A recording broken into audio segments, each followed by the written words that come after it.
Vikramshila IAS coaching institute 14 बीघा Rishikesh. IAS और PCS के batch चल रहे हैं यहाँ पर, ठीक है। उसमें इंडियन कॉन्स्टिट्यूशन कर रहे हैं। सबसे पहले मैंने पार्ट्स बताया आपको 22 पार्ट्स। उसके बाद मैंने अनुसूचियां बताई यानी शेड्यूल्स बताए। शेड्यूल्स में 8 शेड्यूल हमने कर लिए हैं। आज हमने 9th 10th 11th और 12th ये 4 शेड्यूल करने हैं। थोड़ा डिटेल में जाने की कोशिश करेंगे, ठीक है। तो 9th शेड्यूल, सबसे पहले तो मैंने कहा फॉर्मूला याद कर लीजिए। मूल संविधान में खाली 8 शेड्यूल थे, 8 अनुसूचियां थी। जो मूल संविधान का मतलब होता है जब 26 जनवरी 1950 को संविधान लागू हुआ तो उस संविधान में खाली 8 अनुसूचियां थी। 9वीं 10वीं 11वीं और 12वीं अनुसूची ये बाद में जोड़ी गई, ठीक है। तो जैसे 9th शेड्यूल है, 9th शेड्यूल इसको आपने क्या करना है,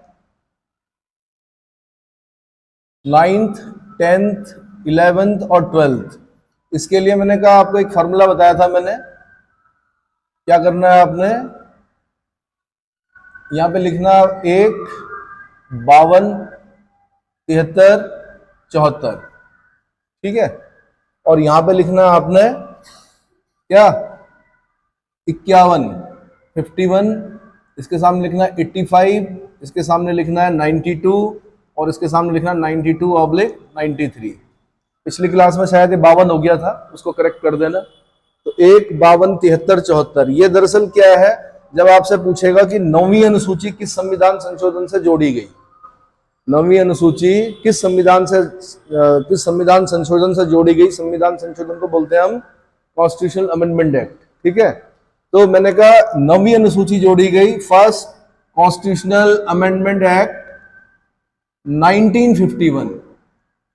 1951।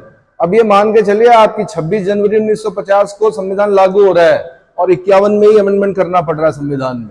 अब क्यों करना पड़ रहा है वो आगे बताऊंगा मैं, ठीक है। तो फर्स्ट कॉन्स्टिट्यूशनल अमेंडमेंट मैंने पूरा नहीं लिखा है, इसको आपने लिखना फर्स्ट कॉन्स्टिट्यूशनल अमेंडमेंट एक्ट 1951।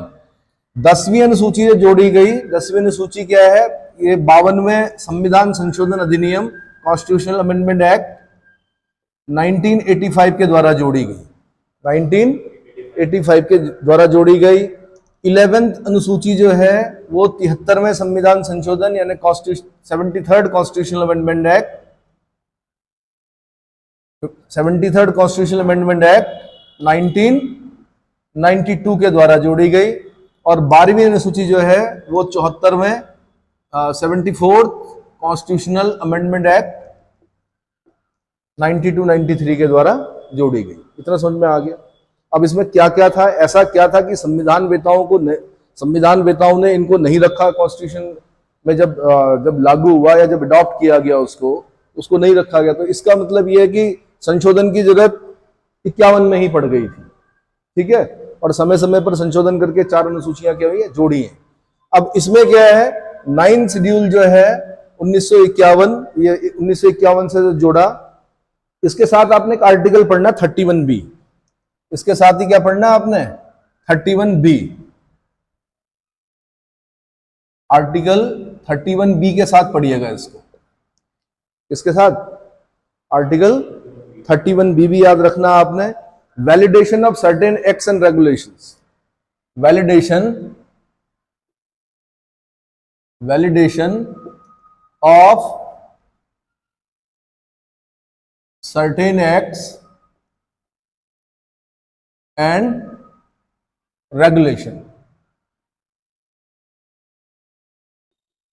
इसका मतलब होता है कुछ अधिनियमों और विनियमों का विधि मान्यकरण, कुछ अधिनियमों और विनियमों का विधि मान्यकरण। हिंदी वाले भी लिख लें, कुछ अधिनियमों और विनियमों का विधि मान्यकरण।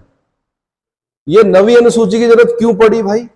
जब 26 जनवरी 1950 को संविधान लागू हो गया था तो हमारे सामने सबसे बड़ी जो समस्या थी, मैंने कहा वो किस चीज की थी, जमींदारी। उसका उन्मूलन करना था, भूमि सुधार करने थे, लैंड रिफॉर्म करना था, ठीक है। अब जमींदारी उन्मूलन करने के लिए क्या करना था, जमींदारों के पास बहुत सारी जमीनें थी, उन जमीनों का अधिग्रहण करना था और जो भूमिहीन लोग थे उनमें बांटना था।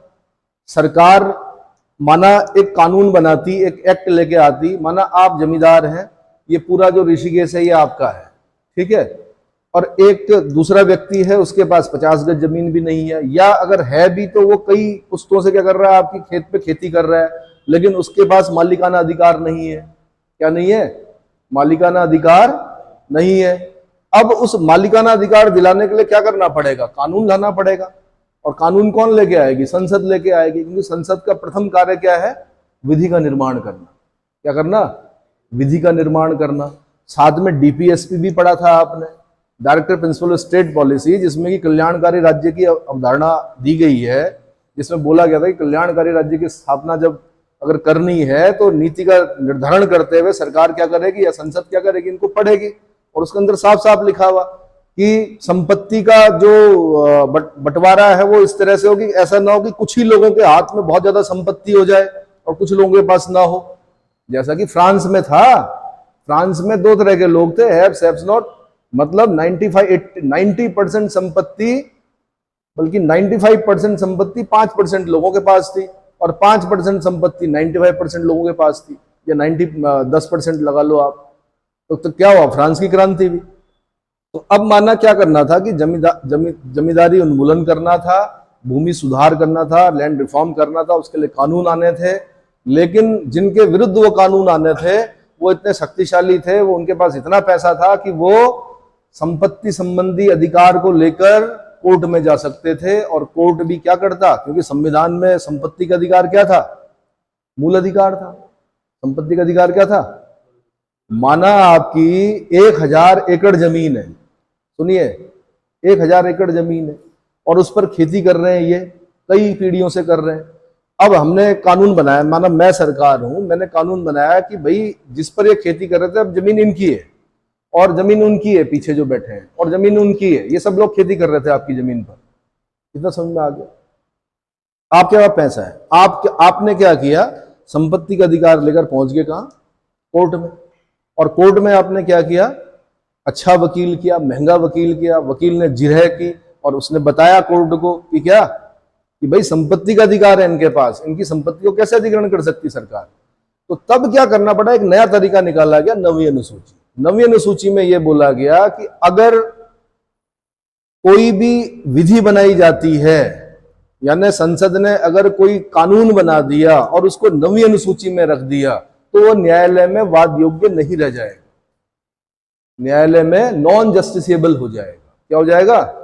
नॉन जस्टिसेबल, यानी न्यायालय में वाद योग्य नहीं रह जाएगा। मतलब मैं सरकार हूं, माना सरकार वैसे कोई व्यक्ति नहीं होता है, पर ऐसे मान के चलिए कि मैं सरकार हूं, मैंने बोला कि ये आपकी जो जमीन है पूरी की पूरी आपके पास नहीं होगी, सीलिंग होगी, आपकी जमीन को क्या किया जाएगा? अधिग्रहण किया जाएगा और इनमें जो भूमिहीन किसान है इनमें बांट दिया जाएगा। ये तो समझ में आ गया।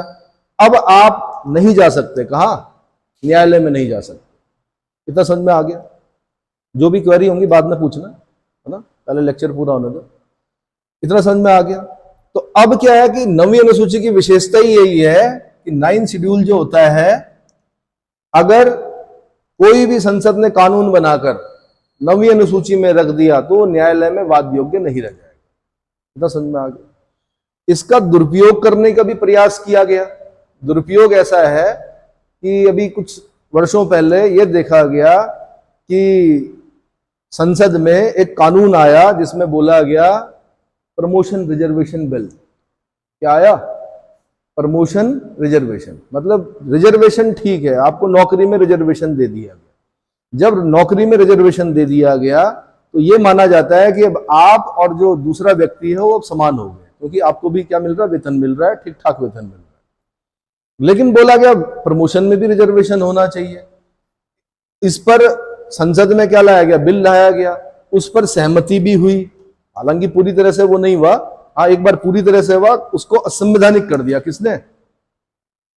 किसने? कोर्ट ने। क्योंकि संविधान का अंतिम निर्वचनकर्ता कौन है? सुप्रीम कोर्ट है।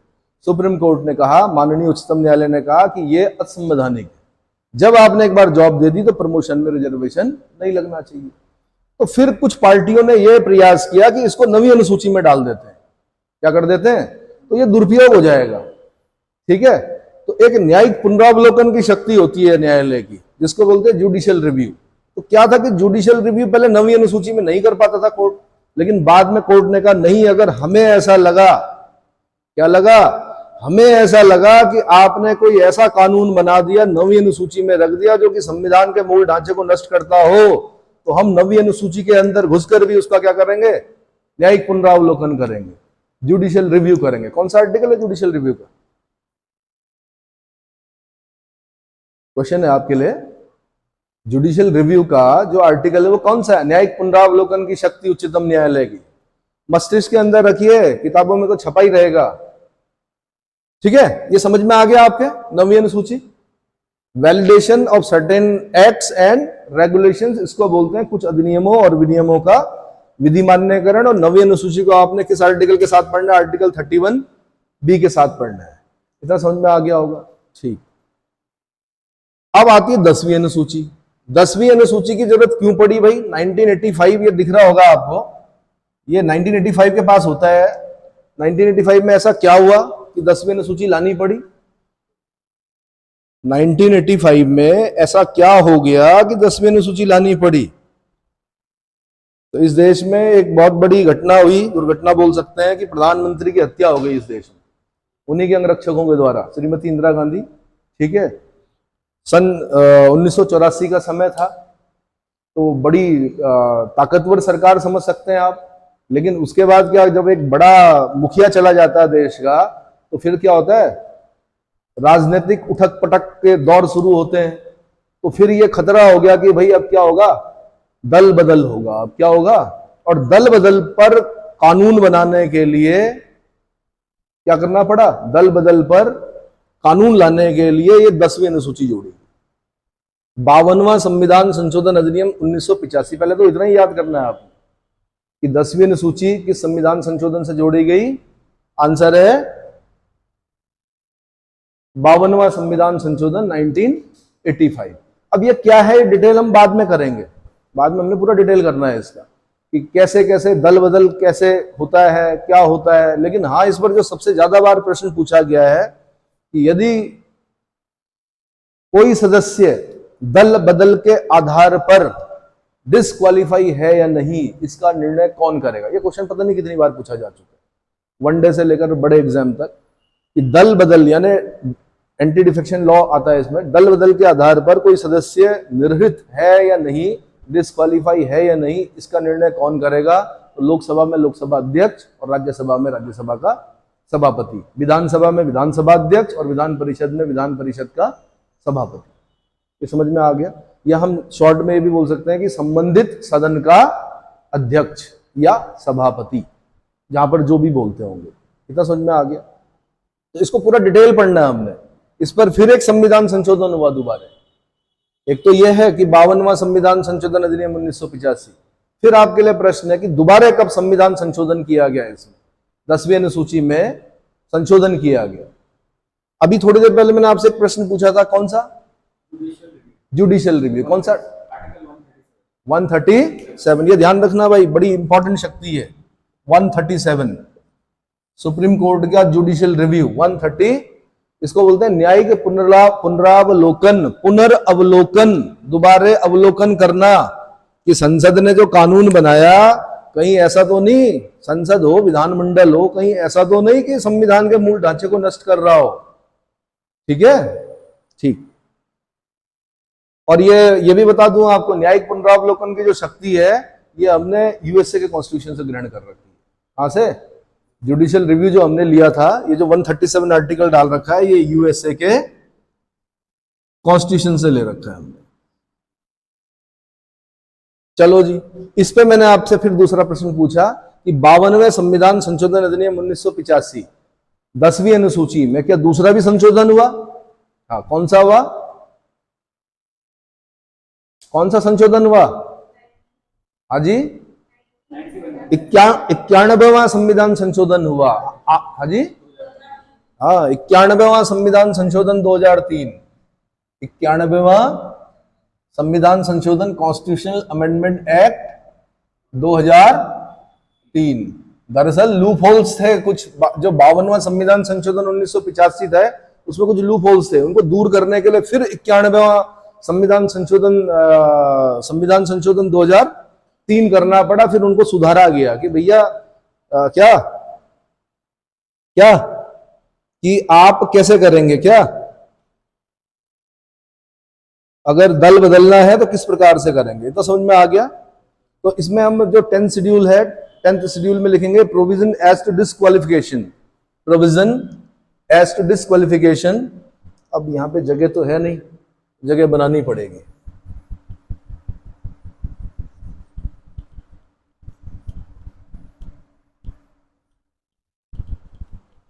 Provision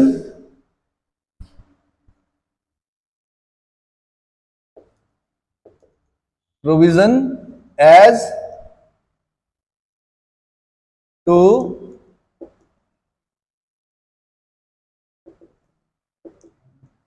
disqualification on ground of anti-defection, on ground of anti-defection,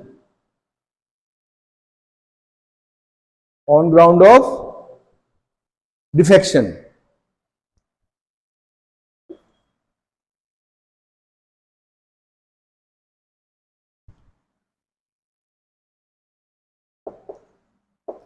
और जब हिंदी में बोलेंगे हम उसे, तो हम बोलेंगे दल परिवर्तन के आधार पर निर्भरता के बारे में उपबंध। दल परिवर्तन के आधार पर, दल परिवर्तन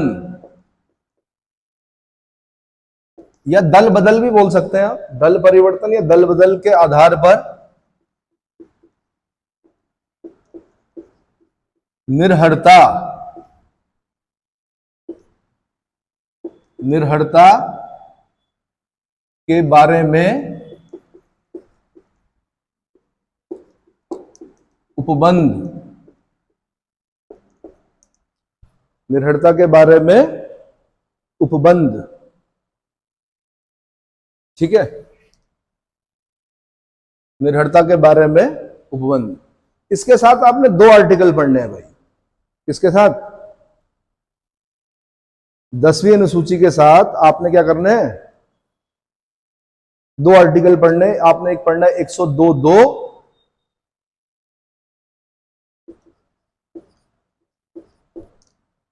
आर्टिकल 102(2), और दूसरा आपने पढ़ना है आर्टिकल 191(2).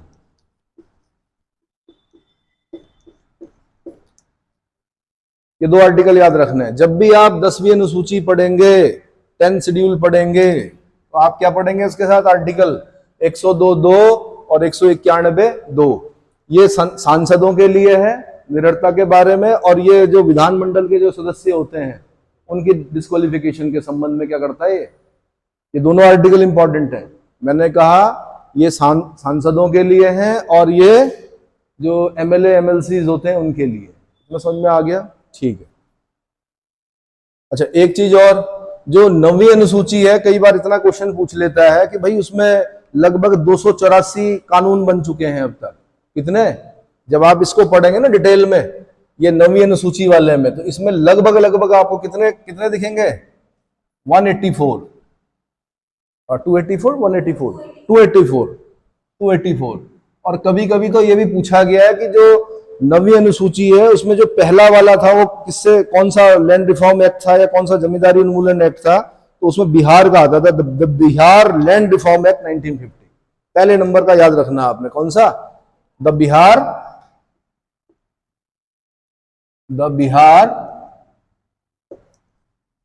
Land reform act 1950। जैसे जैसे क्वेश्चन याद आते रहते हैं मैं बताता रहता हूं कि भाई ये भी पूछा गया है, ये भी पूछा गया है। तो जब आपसे पूछेगा कि भाई 9वीं अनुसूची किस, देखो कैसे क्वेश्चन बनता है, 9वीं अनुसूची किस संविधान संशोधन से जोड़ी गई है, बहुत नॉर्मल क्वेश्चन है। तो आप बोलेंगे पहले संविधान संशोधन 1951। एक बार तो उत्तराखंड में ये पूछा कि संविधान में पहला संशोधन कब हुआ, 1951 में। इतना ही पूछा उन्होंने कि पहला संविधान संशोधन कब हुआ, 1951 में। क्या हुआ, कुछ नहीं पूछा उन्होंने।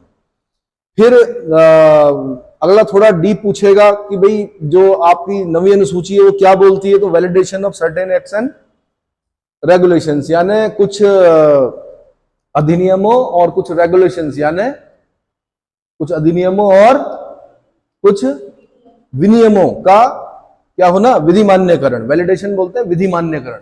आपका हिंदी इंग्लिश भी सुधर रहा होगा इसमें, वैलिडेशन मतलब विधि मान्यकरण। इतना समझ में आ गया। फिर पूछा उसने कि 9वीं अनुसूची में अब तक कितने कानून रखे गए हैं, तो 284 कानून है। कितने? 284 प्रविष्टियां हैं उसमें अलग अलग। उसमें बोला गया पहला वाला जो है वो कौन सा है, तो the Bihar land reform act 1950, जिसको बोलते हैं बिहार भूमि सुधार अधिनियम 1950। बिहार भूमि सुधार अधिनियम 1950। तो अभी तो सर दर्द हो रहा होगा सुनने में, लेकिन ये मान के चलना, जब आप ये चीजें जानते हो, अभी इसकी गहराइयां नहीं पता है आपको, लेकिन जब आप इनको समझोगे, अभी ये खाली क्या चल रहा है, बेसिक चल रहा है, जब इसको डीप पढ़ोगे तो आप उन स्थानों पर पहुंचोगे जहां लोगों का सपना होता है जाने का, है ना। जैसे नैनीताल जो प्रशासनिक अकादमी है, जहां ट्रेनिंग होती है पीसीएस की, या लबासना मसूरी, है ना, जहां पर आईएएस आईपीएस इनकी ट्रेनिंग होती है। हालांकि आईपीएस बाद में कहा हैदराबाद जाते हैं, लेकिन कुछ समय के लिए लबासना आते हैं। इतना समझ में आ गया। तो इस तरह से पढ़ना पड़ेगा आपको। जब आप ऐसे पढ़ेंगे तो क्या होगा, ऐसे ही फिर क्वेश्चन पूछेगा। एक छोटा सा क्वेश्चन यही पूछता है कि 10वीं अनुसूची कब जोड़ेगी, तो आपने बोला 52वां संविधान संशोधन अधिनियम 1985।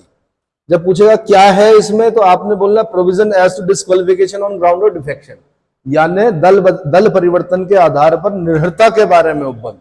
फिर और डीप पूछेगा तो बोलेगा कि अगर कोई सांसद या विधायक डिस्क्वालीफाई, दल परिवर्तन के आधार पर निर्हरता बोलते हैं डिस्क्वालिफिकेशन, निर्हरता से ग्रसित हो गया है या नहीं, इसका निर्णय कौन करेगा, तो इसका निर्णय संबंधित सदन का अध्यक्ष या सभापति करेगा। कौन करेगा? संबंधित सदन का अध्यक्ष या सभापति करेगा। यानी अध्यक्ष बोलते हैं, अध्यक्ष किसको बोलते हैं? स्पीकर। और सभापति किसको बोलते हैं? चेयरपर्सन। ये मैंने बता दिया था, लोकसभा में हम सभापति, लोकसभा अध्यक्ष बोलते हैं, और राज्यसभा में हम सभापति बोलते हैं। ठीक है, चलो। इसके बाद आती है भाई 10वीं अनुसूची, तो 11वीं अनुसूची बड़ी इंपॉर्टेंट भाई। क्या है? बहुत इंपॉर्टेंट। तो 11वीं अनुसूची को आपने 243G के साथ पढ़ना है। 11वीं अनुसूची को 243G के साथ पढ़ना है। थोड़ा इसमें पानी दीजिए।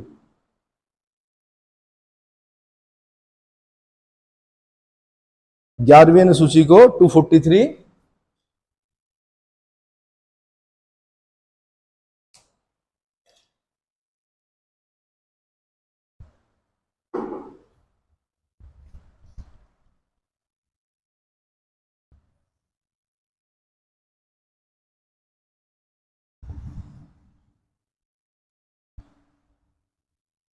और 11वीं अनुसूची क्या है भाई? 11वीं अनुसूची क्या है? बहुत इंपॉर्टेंट, पंचायत। 11वीं अनुसूची क्या है? पंचायत। तो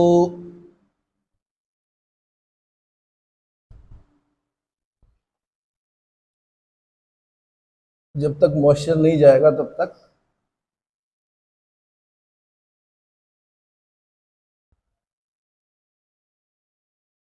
इलेवन शेड्यूल।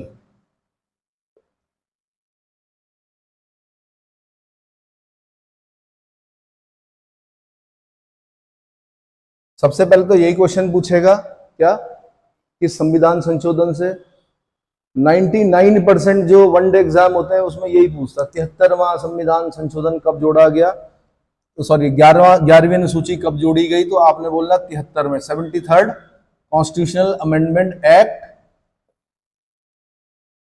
1992।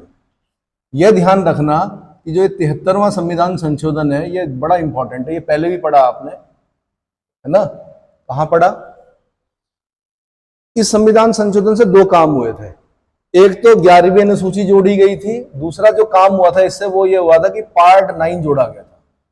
पार्ट 9 जोड़ा गया था। इसमें आर्टिकल 243 से लेकर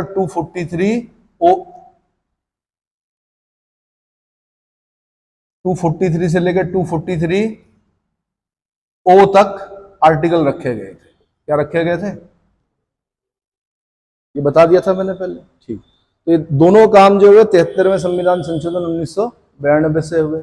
इसमें है क्या, इसमें इस आर्टिकल में क्या दिया गया है? तो इस आर्टिकल में दिया गया भाई क्या 11 शेड्यूल में। अच्छा, किसके साथ पढ़ना है आपने इसको? इसको पढ़ना है आपने आर्टिकल 243 जी के साथ। किसके साथ पढ़ना है? आर्टिकल 243 जी के साथ पढ़ना है। किसके साथ पढ़ना है? आर्टिकल 243 जी। क्या है 243 जी में? Power, authority and power, authority and responsibility.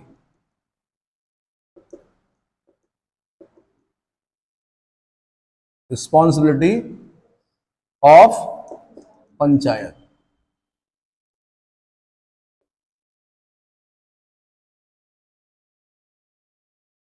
ठीक है, power, authority and responsibility of panchayat, Hindi में बोलेंगे हम पंचायत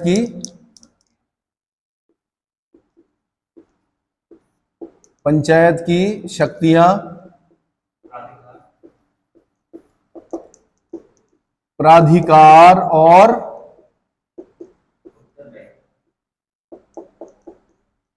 उत्तरदायित्व।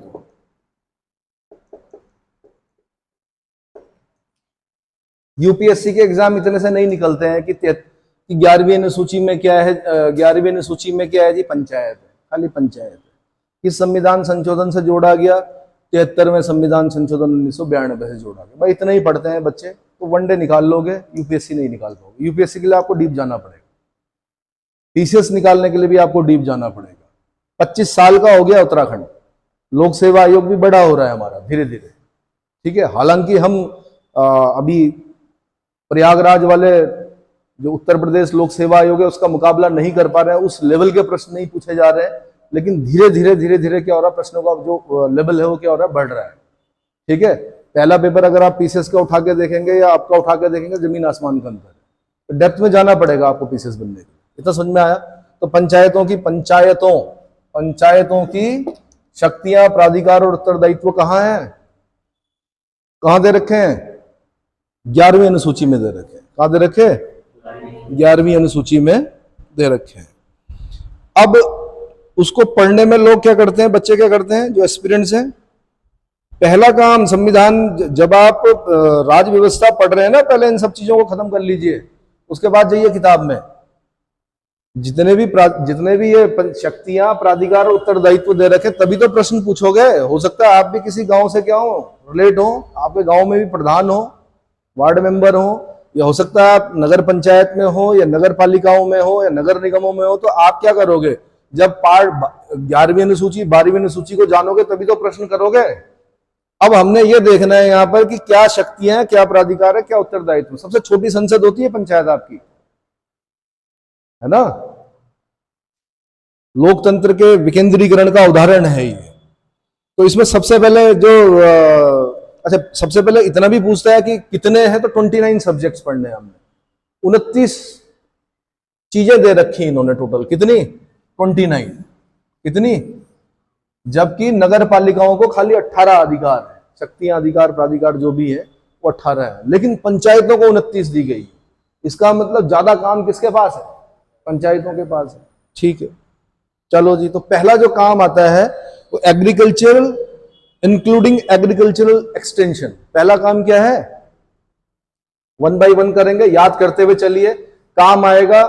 जब आप आईएएस के इंटरव्यू में भी होंगे, वहां पर भी आपसे प्रश्न पूछा जाएगा। अलग से कंसीडर किया जाता है सिलेबस में पंचायत को। किसको? पंचायत से संबंधित जितने, चाहे वो आर्टिकल 40 और डीपीएसपी का, ऑर्गेनाइजेशन ऑफ विलेज पंचायत, वहां से लेकर ये सारा डिटेल में आपने पढ़ना है। और साथ में जब हम आगे बढ़ेंगे तो 243 से लेकर 243 ओ, हर एक आर्टिकल का डिसेक्शन करते हुए चलना है, हर एक आर्टिकल को पढ़ते हुए चलना है, तब जाके समझना आपकी समझ में आएगा। ठीक है, चलिए। तो पहला काम मैंने क्या कहा? एग्रीकल्चर। पहला काम भाई, किसानों का देश था भारत, तो पहली चीज क्या है उसमें? एग्रीकल्चर, इंक्लूडिंग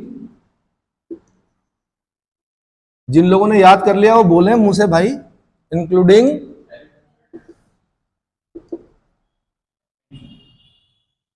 एग्रीकल्चरल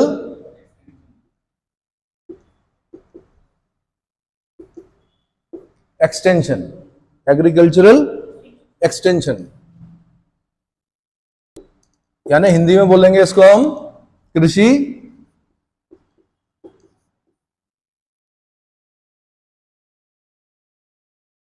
जिसके अंतर्गत,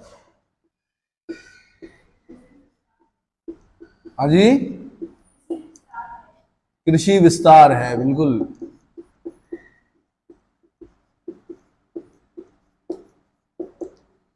एक एक चीज को दिमाग में बिठाते हुए चलिए, एक एक चीज को ये मान के चलिए कि रिवीजन का मौका नहीं मिलेगा, और यही एक अंतिम समय है जब हम याद कर सकते हैं, तभी याद होगा, नहीं तो नहीं होगा, वरना सालों लग जाते हैं याद करने में। नंबर 2 पे, नंबर 2 पे आता है लैंड इंप्रूवमेंट। नंबर 2 पे क्या आएगा? Land improvement.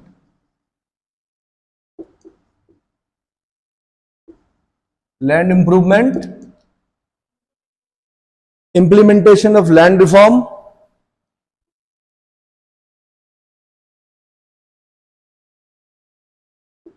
implementation of land reforms, land reform, land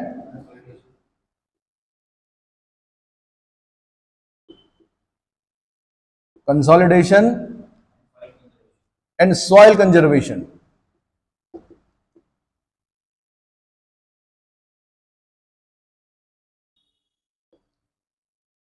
भाई अकेले अगर एक व्यक्ति गाता रहे तो मजा नहीं आता है, साथ में कोरस भी हो, पीछे से खूब सारे लोग क्या कर रहे हैं, बोल रहे हो, तो याद होता है। ये ध्यान रखिएगा, जो छोटे बच्चे होते हैं प्ले ग्रुप में, वहां पे मैम बोलती हैं, पीछे से बच्चे भी क्या करते हैं। और वैसे भी हमारी जो शिक्षा विधि है वो मंडूक विधि है। कौन सी? यानी गुरुजी एक बार एक मंत्र बोलेंगे और पीछे से आपने तब तक टरटराना है मेंढक की तरह जब तक वो कंठ में नहीं बैठ जाता। ठीक है, तो बार बार बोलिए sir, land improvement, implementation of land reform, land consolidation, land and soil conservation. मैंने कहा नहीं आपको कृषि प्रधान देश था ये, तो ये रखी गई इसमें। इसको हिंदी में क्या बोलेंगे? भूमि विकास।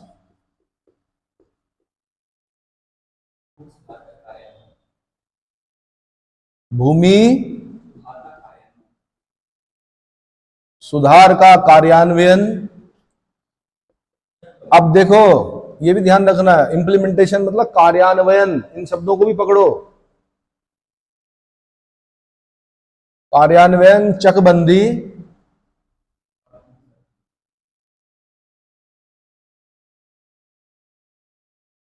और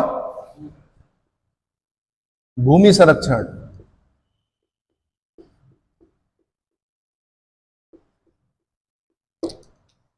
अब जब आप आईएएस के पेपर में जाओगे ना, मेंस वेंस लिखोगे, तब आपको पता चलेगा कि आपको भूमि विकास के संबंध में पढ़ना है, भूमि सुधार के बारे में पढ़ना है, भूमि सुधार का इम्प्लीमेंटेशन कैसे करते हैं, क्या क्या हुआ आज तक, आजादी के बाद से लेके अब तक क्या हुआ, अंग्रेजों के समय में क्या था। समझ में आ रहा है? उन सब चीजों को पढ़ना है आपने। चकबंदी, चकबंदी, लैंड कंसोलिडेशन, चकबंदी, हदबंदी, बहुत सारी चीजें पढ़नी पड़ेंगी आपको। सीलिंग कानून पढ़ने पड़ेंगे। भाई आप बहुत ज्यादा भूमि नहीं रख सकते, हदबंदी है यहाँ पर। इससे ज्यादा कृषि भूमि नहीं रखोगे आप। इससे ज्यादा अगर कृषि भूमि रखोगे तो क्या होगा, एक लिमिट दे रखी है, या बंजर भूमि की भी एक लिमिट है कि इससे ज्यादा नहीं रख सकते आप। ये अलग बात है कि चोरी छुपे लोग रखते हैं, ठीक है, तो सीलिंग कानून लगते हैं, फिर सील हो जाएगी आपकी जो वो क्या आवश्यकता से अधिक भूमि रखी हुई। खुद आप कनाडा में बैठे हुए है ना, और यहाँ जमीन खरीद के क्या कर रखा आपने। समझ में आ रहा है? तो भूमि विकास, भूमि सुधार का कार्यान्वयन, चकबंदी, भूमि संरक्षण। भूमि संरक्षण से संबंधित बहुत सारे प्रश्न मिलेंगे आपको यूपीएससी में। उम्मीद है इतना समझ में आ गया होगा। ठीक है, थोड़ा लंबा चलेगा टॉपिक, घबराना मत, याद हो जाता है। या करोगे याद तो हर एक बात याद आएगी, करोगे याद तो हर एक बात याद आएगी। लेकिन अब ये आप पे डिपेंड है कि आप किसको याद कर रहे हो, अपने सिलेबस को, अपने सब्जेक्ट को,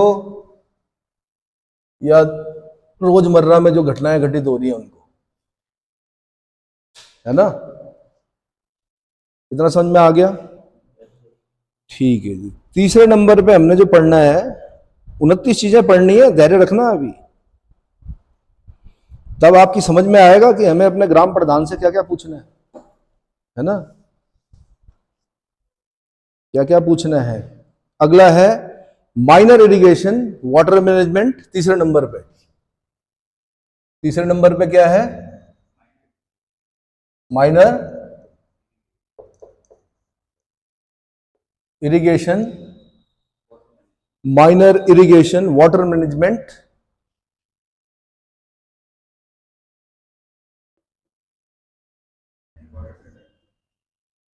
वाटर मैनेजमेंट एंड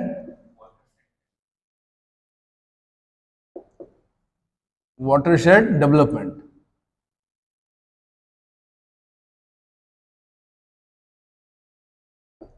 हिंदी में बोलते हैं इसको लघु सिंचाई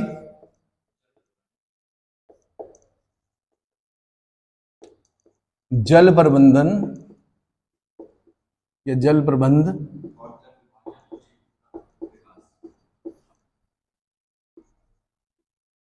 जल विभाजक क्षेत्र का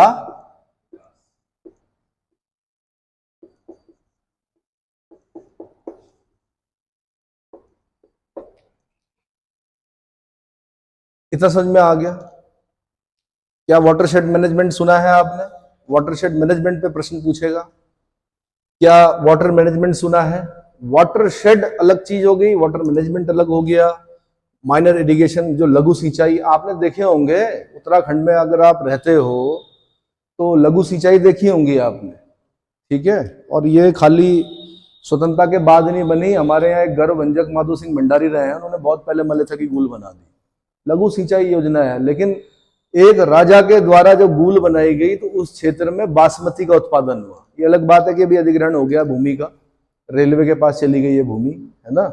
लेकिन कई वर्षों तक, कई सदियों तक, कई सालों तक क्या हुआ कि जो पीढ़ियां थी उन्होंने क्या खाया, बासमती उगाया और खाया, बड़ी अच्छी फसल हुई, सब्जियां हुई। तो इरिगेशन से ये होता है जो लघु सिंचाई होती है। इतना समझ में आ गया? जल प्रबंधन के बारे में पढ़ना है, जल विभाजक के बारे में पढ़ना है। अगला हमने पढ़ना है एनिमल हस्बेंड्री, डेयरिंग और पाउल्ट्री, ठीक है। एनिमल हस्बेंड्री 4th नंबर पे क्या है?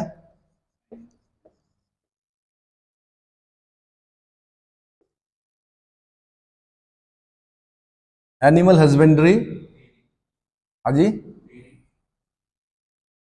एनिमल हस्बेंड्री,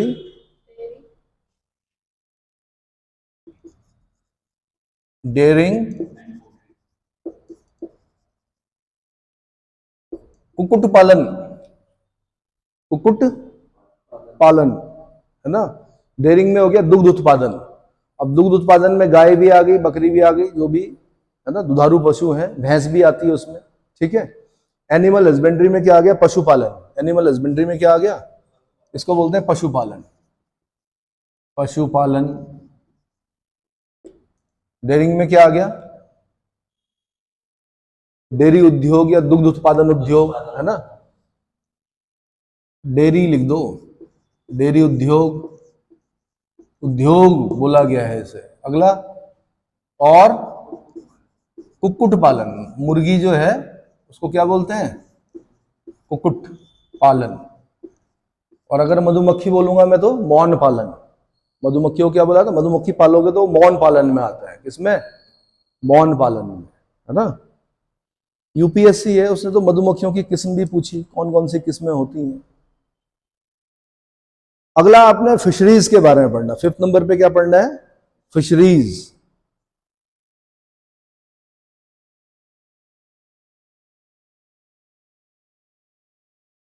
फिशरीज इसको बोलते हैं मत्स्यिकी। क्या बोलते हैं? मत्स्य उद्योग।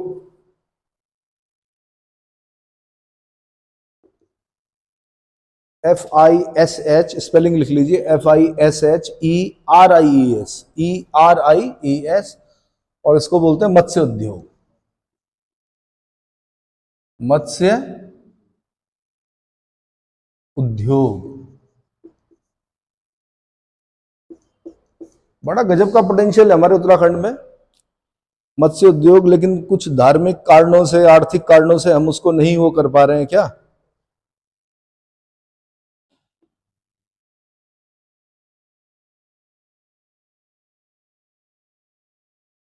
क्या नहीं कर पा रहे हैं भाई?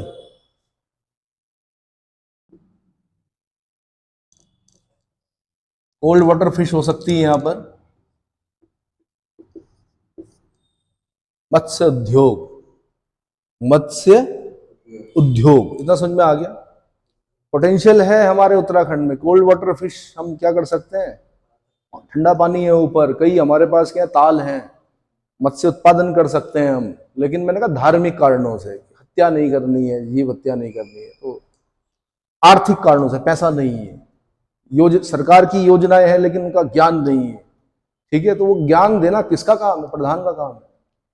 किसका काम है? और प्रधान को कौन देगा ज्ञान? विलेज डेवलपमेंट ऑफिसर देगा। अगर आप ब्लॉक में हैं तो ब्लॉक डेवलपमेंट ऑफिसर देगा। ठीक है, जिला पंचायत अध्यक्ष को जो क्या वो देगा नीचे, वो बताएगा कि भाई बेरोजगार हो, पलायन मत करो, रुक जाओ, हमारे पास क्या योजनाएं हैं, आप अपने गांव में रहकर ही क्या करो, क्या करो, ये काम करो, पशुपालन करो, क्या करो भाई। आपके सामने उदाहरण है हरियाणा, कितनी भैंसे हैं जी? 200 भैंसे हैं। कितनी भैंसे हैं जी? क्या 500-500 भैंसे हैं। क्या कर रहे हैं? बैठे हैं, अपना काम करते हैं, मेहनत करते हैं, दूध उत्पादन करते हैं। मदर डेयरी खुद उनके दरवाजे पर आती है दूध लेने के लिए। मदर डेयरी कहाँ आती है? अमूल वाले गुजरात वाला पैटर्न अपनाओ ना। गुजरात में जो जितने भी पशुपालक हैं वो थोड़े ठेकी लेके जा रहे होते हैं दूध की, वहां पर खुद गाड़ी आएगी आपके दरवाजे तक। तो आप भी उगाइए, आप भी पशुपालन कीजिए। इन पशुओं को उत्तराखंड में क्या कीजिए, बुग्यालों में चराइए ना। उसके बाद जो दूध की क्वालिटी होगी वो एक अद्भुत दूध होगा। कैसा होगा? उनपे ऑक्सीटोसिन के इंजेक्शन मत लगाइए, जितना दे रहे हैं उतना ही दूध बेचिए, लेकिन रेट अपना तय कीजिए कि हमने बुग्यालों में, बागों के बीच में और किसमें, ठंड में और क्या पाले में रात गुजार के इन पशुओं को पाला है, इसका दूध इसलिए महंगा है। ये भी समझा दीजिए लोगों को। और ये भी समझा दीजिए कि ये जो हिमालयन हर्ब्स हैं वो खाकर इन्होंने दूध दिया है, तो उसका दूध, उसका दही, उसका मक्खन अपने रेट पे बेचिए। दूसरा डेयरी उद्योग। डेयरी उद्योग, पशुपालन तो है ही, साथ में डेयरी उद्योग है। ठीक है, कुक्कुट पालन है। क्या खा रहे हैं लोग? पहले तो मांसाहार नहीं होना चाहिए, पर चलो जब नहीं मान रहे हैं तो कम से कम इंजेक्शन वाला तो मत खाइए। आप अपना घरेलू मुर्गा जो होता है ना, वो पालन कीजिए। और उसको क्या कीजिए, मत्स्य उद्योग है, मछली पालन कीजिए। देखो इसमें हंसी आ रही होगी बाली के, लेकिन इसमें खुद के मालिक हैं आप। पैसा बहुत अच्छा है, पलायन करने की जरूरत नहीं पड़ेगी। और ऐसा भी नहीं कि आपको बिजली के मोटर पंप से पानी निकालना है, बहुत स्रोत हैं दुनिया भर के। ये अलग बात है कि पहाड़ का पानी, पहाड़ की जवानी पहाड़ के काम नहीं आती। पिछड़ी जितना समझ में आ गया। 6 नंबर पे social forestry and farm forestry. Social forestry and farm forestry.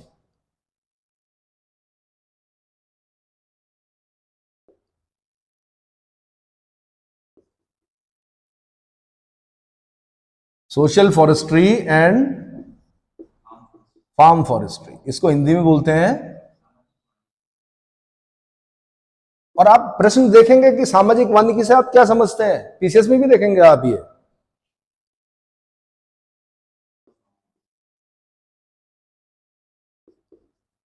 सामाजिक वानिकी और फार्म वानिकी।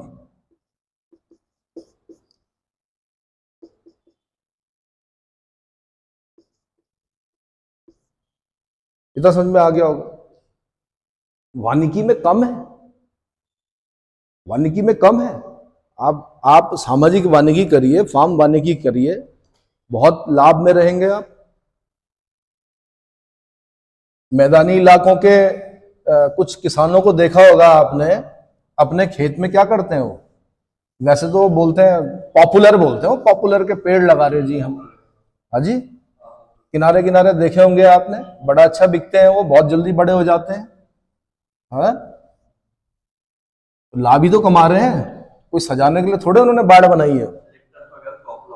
यूकेलिप्टिस, यूकेलिप्टिस तो हानिकारक है, क्योंकि वो पूरे क्या पानी को ग्रहण कर लेता है, तो अगल बगल की धरती को क्या कर देता है, सोख लेता है। तो जब 84 से पहले की बात है, यूकेलिप्टिस लगाया गया जगह जगह, फिर बाद में काटा गया। अभी कुछ साल पहले सुना हमने कि सब काटा जा रहा है। ठीक है, उसके बाद माइनर फॉरेस्ट प्रोड्यूस, 7वें नंबर पे क्या पढ़ना है हमने? 7वें नंबर पे पढ़ना है माइनर फॉरेस्ट प्रोड्यूस, यानी लघु वन उपज।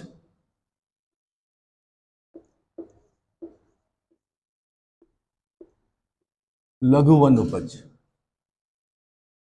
राजी जनजाति है उत्तराखंड में। लघु वन उपजो मतलब अपने वनों से ही उन्होंने सब कुछ लिया है, और कई सालों से, कई वर्षों से, कई 100 सालों से निवास कर रही है, जल्दी से सामने आती भी नहीं है। राजी सबसे कम संख्या उनकी उत्तराखंड में, जनजाति का दर्जा दिया गया राजी जनजाति। तो वो क्या करती है, जो वुड प्रोडक्ट्स होते हैं उन्हीं पर अपना जीवन निर्वाह करती है। समझ में आ रहा है? उसके बाद 8वें नंबर पे हमने क्या पढ़ना है? Small scale industries. Small scale industries,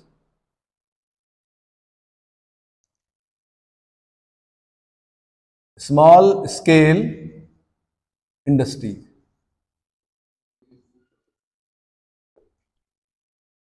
including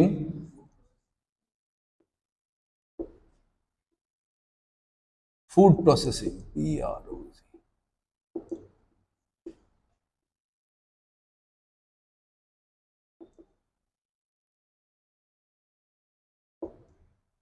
industry, इसको बोलते हैं लघु उद्योग। लघु उद्योग, और इसमें क्या क्या शामिल है? और खाद्य प्रसंस्करण।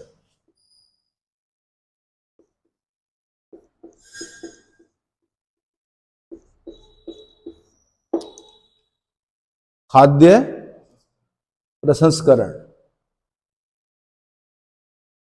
ठीक है, जिनके अंतर्गत खाद्य प्रसंस्करण उद्योग भी आते हैं। तो लघु उद्योग, खाद्य प्रसंस्करण उद्योग। हमें बार बार हतोत्साहित किया गया है उत्तराखंड को यह बोलकर कि जी बड़ी विषम भौगोलिक परिस्थिति है। क्या है? विषम भौगोलिक परिस्थिति है, यहां पर हैवी इंडस्ट्रीज नहीं लग सकती, लेकिन यहां पर लघु उद्योग लग सकते हैं। तो लघु उद्योग लग सकते हैं, पर लघु उद्योग उस पैमाने पर नहीं लगे जिस पैमाने पर जापान ने लगाए, जिस पैमाने पर और कई अन्य देश हैं जहां पर क्या होते हैं लघु उद्योग लगे हुए, उस पैमाने पर नहीं लगे। उस ओर ध्यान नहीं दिया गया, नीति निर्माताओं ने ध्यान नहीं दिया, जिस कारण क्या हो रहा है, पलायन, सब मैदानी इलाके की तरफ क्या हो रहे हैं। मेन चीज भाई रोजगार है।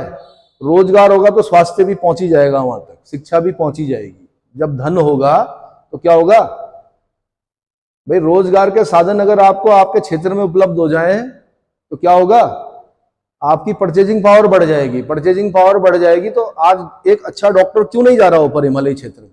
इसलिए नहीं जा रहा क्योंकि परचेजिंग पावर कम है। दवाओं पर उतना खर्च नहीं कर पाता है आदमी। इतना समझ में आ गया? तो नहीं कर पा रहा है तो नहीं जा रहा है। जब उसको लगेगा कि हाँ मुंह मांगी कीमत देते हैं तो जाएगा, वो क्यों नहीं जाएगा? समझ में आया? तो लघु उद्योग और खाद्य प्रसंस्करण, ये लघु उद्योग जिसके अंतर्गत खाद्य प्रसंस्करण भी है, फूड प्रोसेसिंग भी है जिसके अंदर, है ना। जितने भी आप जूस पीते हो, आपको क्या लगता है कि जो डब्बा पैक जो जूस आता है वो उसी समय निकला? नहीं भाई, जब आपका संतरा होता है उसका पल्प निकाल दिया जाता है। उनको पता है कि इसकी आवश्यकता कब पड़ेगी, गर्मियों में पड़ेगी, और उस पल्प से क्या करते हैं, क्या करते हैं, फ्लेवर देते हैं उसको, जूस को। समझ में आ रहा है? तो और बहुत सारी चीजें खाद्य प्रसंस्करण में बहुत बहुत अच्छा काम कर सकते हैं, खाद्य प्रसंस्करण के क्षेत्र में भी। 9वें नंबर पे जो हमने पढ़ना है वो क्या है? खादी। 9वें नंबर पे क्या है? Khadi village and cottage industry, cottage,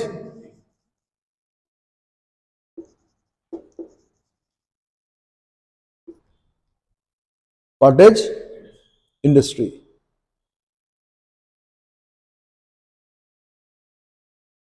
इसको हिंदी में बोलेंगे खादी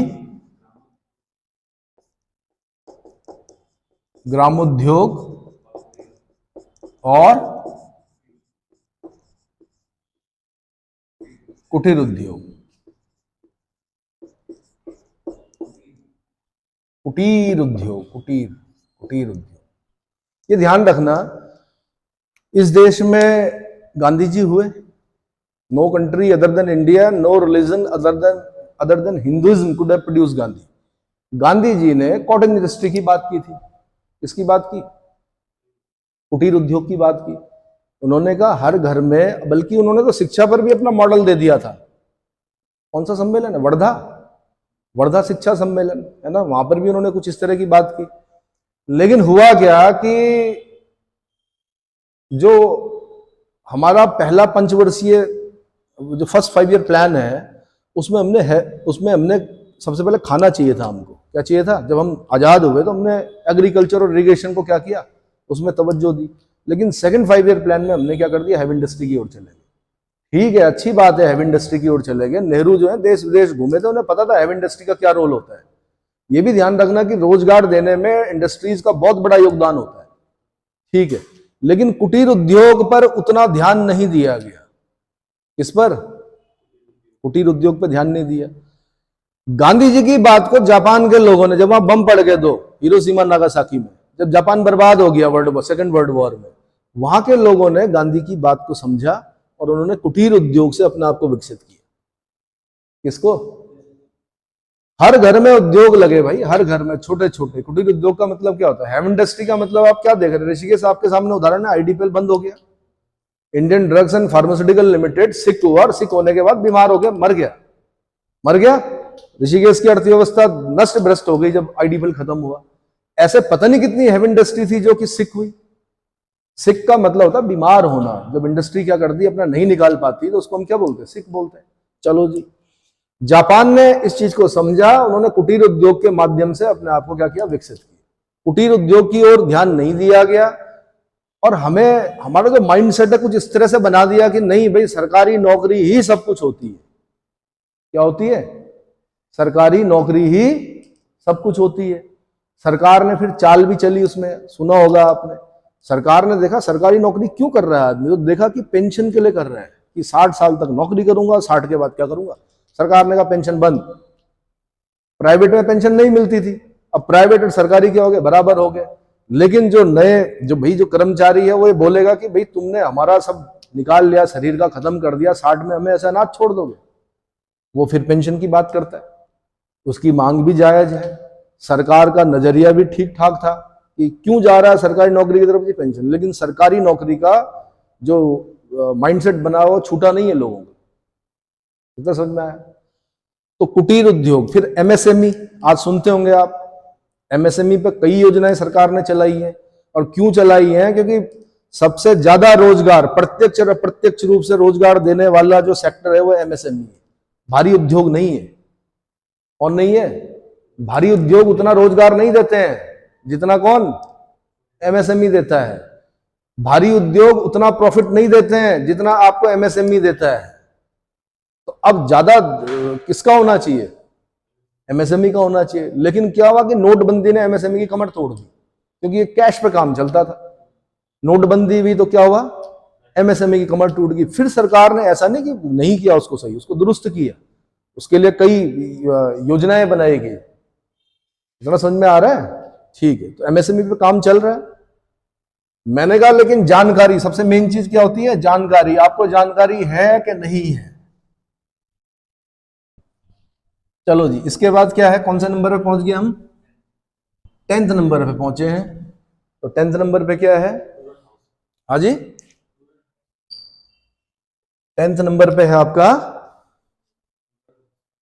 रूरल हाउसिंग।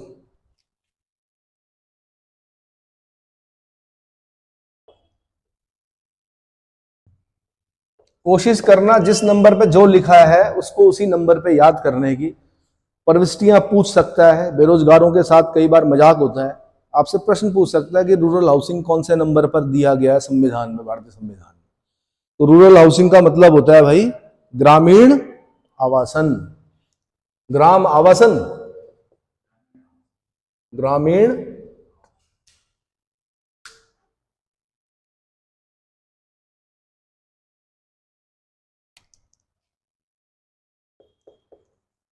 ग्रामीण आवासन। ठीक है, 11वें नंबर पे है, 11वें नंबर पे आपने ड्रिंकिंग वाटर,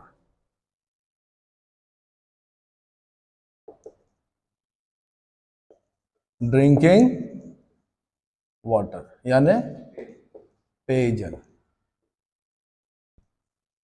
रिपोर्ट अगर आप सुनेंगे तो बड़ा हतप्रभ होंगे आपकी। पेयजल, भाई बहुत कम लोग हैं जिन्हें शुद्ध पेयजल मिल रहा है। पेयजल के मामले में भारत की स्थिति बहुत अच्छी नहीं थी।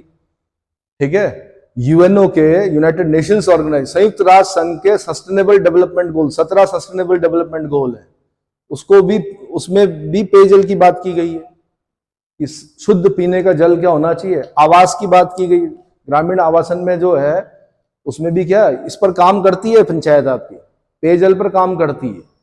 ठीक है, धारे पनेरों से आपके घरों तक पहुंचाने के लिए स्वजल धारा जैसी योजनाएं, वर्ल्ड बैंक की योजनाएं, उनके माध्यम से घर घर क्या क्या क्या, फिर अब तो हर घर जल योजना है, हर घर में क्या जल। और ऐसा क्यों करती है सरकार? अरे भाई आप पानी लेने चले गए धारे, अब 1 किलोमीटर है, वहां से वहां गए, वहां से लाए, कितना लाओगे?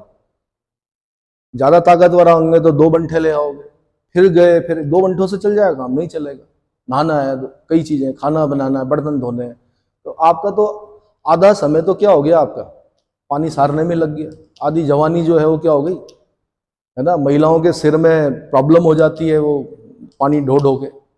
ठीक, तो उसकी बजाय किसी विकासात्मक कार्य, चाहे वो अपने बच्चों की देख रेख में लगाएं वो समय, बच्चा स्वस्थ होगा तो सरकार को ही फायदा है, एक स्वस्थ युवा मिलेगा ना देश को। और अगर बच्चे की देखभाल नहीं हो रही, माता तो क्या है, पानी, क्योंकि घर घर गृहस्थी चलानी है, पानी सारने में चला गया। समझ में आ रहा होगा आपके? और अगर अस्वस्थ होगा तो किस पर बोझ है, फिर दोबारा सरकार पर बोझ है। कहां जाएगा वो? सरकारी अस्पताल में जाएगा। ठीक है, एक तो अस्वस्थ युवा मिलेगा हमें, दूसरा बोझ पड़ेगा किस पर? तो उस बोझ को कम करने के लिए पहले prevention is better than cure. Prevention is, इलाज से अच्छा होता है क्या? प्रिवेंशन, जो हम पहले जो ले लेते हैं। ठीक, अगला 12वें नंबर पे क्या है? 12वें नंबर पे हमारा है फ्यूल एंड फूडर, फ्यूल,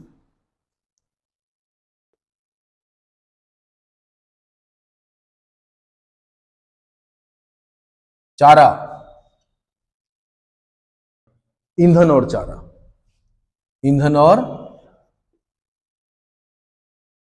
ईंधन और चारा। पशुओं का भोजन क्या है भाई? चारा। पशुओं का भोजन क्या है? चारा। उसका भी ध्यान रखना है। चूल्हा चौका चलाना है तो उनको ईंधन भी देना है। दुर्भाग्य यह है कि हमारे यहाँ वनों का, उत्तराखंड में वनों का गजब का प्रतिशत है। वन, हमने इतने वन रखे कि ऑक्सीजन दे रहे हैं वन। तो खाली ऐसा तो है नहीं कि उत्तराखंड के लोगों को देख रहे हैं या देख रहे हैं कि इस आदमी ने ब्रह्म कमल वाली टोपी पहनी हुई, सिर्फ उसको ऑक्सीजन दे रहे हैं, ऐसा तो नहीं है। पृथ्वी को दे रहे हैं ना, देश को दे रहे हैं ना, वो दे रहे हैं। हम वनों को नहीं काट रहे हैं, हमारे चूल्हे चौके बंद कर दिए गए। चूल्हे चौके मतलब जो लकड़ी जलाकर हम वो करते थे, हमें बोला गैस सिलेंडर यूज करो। हम ठीक है, हमने गैस सिलेंडर यूज किए, उठा के भी ले जाना पड़ता है 5 किलोमीटर 10 किलोमीटर, क्या सिलेंडर कहाँ ले जाना पड़ता है, लेकिन हमें सब्सिडी है ही नहीं उसमें। और जो शहर के लोग हैं जो पोल्यूशन कर रहे हैं, उनको आपने घर घर पाइपलाइन बिछा दी। तो कायदे से वो तो हमें मिलना चाहिए था ना, हमने अपने विकास को बाधित किया इन वनों के चक्कर में। हमारे गांव में सड़क अब गई 2-3 साल पहले, 4 साल पहले, क्यों? बीच में वन थे, फॉरेस्ट एक्ट लग रहे थे, नहीं नहीं नहीं गए सड़क। समझ में आ रहा है? तो हम तो मुख्य धारा से अलग हो गए, मुख्य धारा से अलग हो गए, लेकिन सिलेंडर हमारे लिए आज भी क्या है, उतना ही महंगा है। और उसको महंगा क्या है, वो डबल रेट पड़ जाता है वहां तक भुगते भुगते। पहले गाड़ी में लाओ, फिर दूसरे से बुगवाओ, अपने आप भी अगर भोगते हैं तो क्या, अपनी भी कमर क्या, वो क्या होता है, L1 L4 L5 है, क्योंकि उतने सक्षम नहीं है, उतनी क्षमताएं नहीं है। चलो जी अगला 13वें नंबर पे, हाँ जी, रोड्स, कल्वर्ट्स,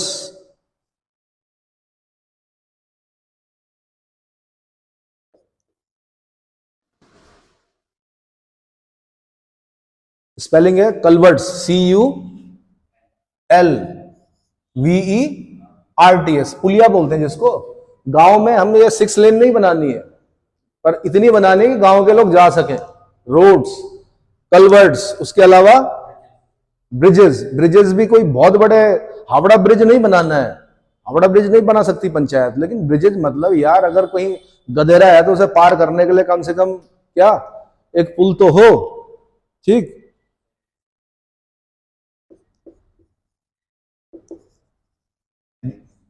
ब्रिजेस, अब ये फेरीज हमारे काम की तो नहीं है यहां पर चलो,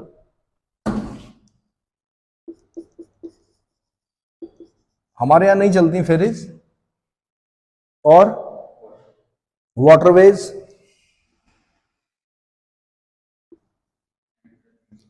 and other means of communication.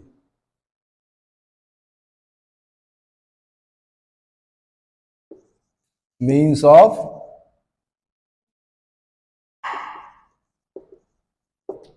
Communication, ठीक है, इसको हिंदी में बोलेंगे हम सड़कें, पुलिया, पुलिया छोटी होती है, पुल, फेरी,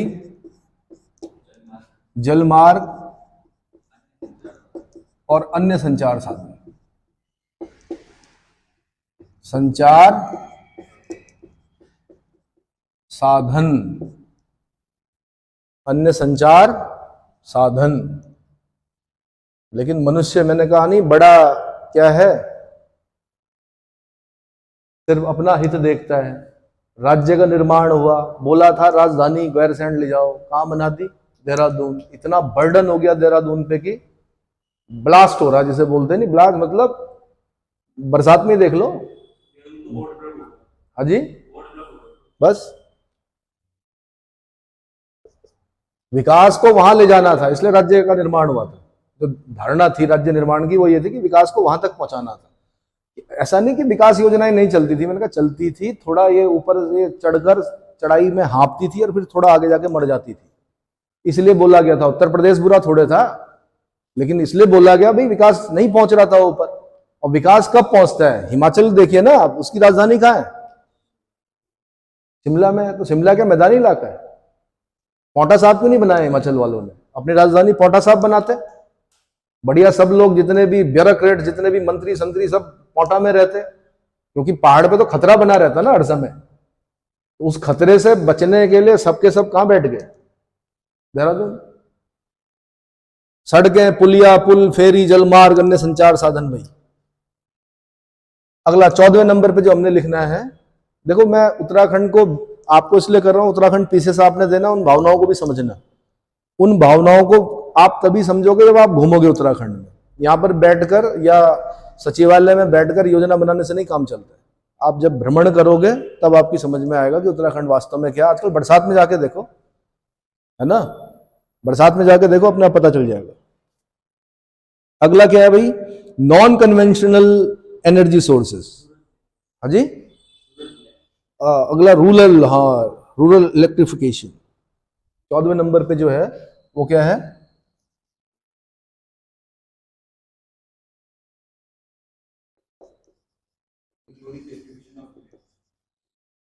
इंक्लूडिंग डिस्ट्रीब्यूशन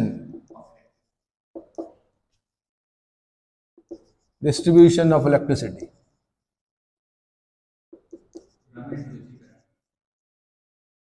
इसको बोलेंगे हम ग्रामीण विद्युतीकरण।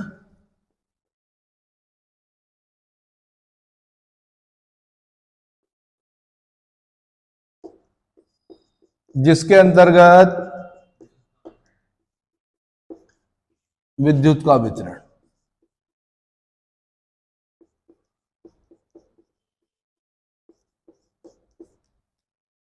भी आता है। ठीक है, 15वें नंबर पे हम क्या आएंगे? अब भाई जहां नहीं जा सकती बिजली वहां क्या करेंगे हम? सोलर देंगे, विंड देंगे, है ना। परमाणु ऊर्जा तो दे नहीं सकते, ऊपर दे सकते हैं? हम नरौरा में दे सकते हैं, बुलंदशहर के पास पड़ता है। हम रावत भाटा में दे सकते हैं, उत्तराखंड में दे सकते हैं क्या? Non conventional, non conventional energy sources, इसको बोलते हैं नॉन कन्वेंशनल एनर्जी सोर्सेज को बोलते हैं अपारंपरिक सोर्सेज।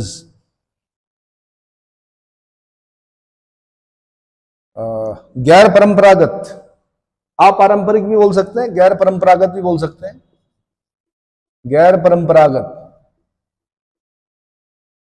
ऊर्जा स्रोत, ठीक है।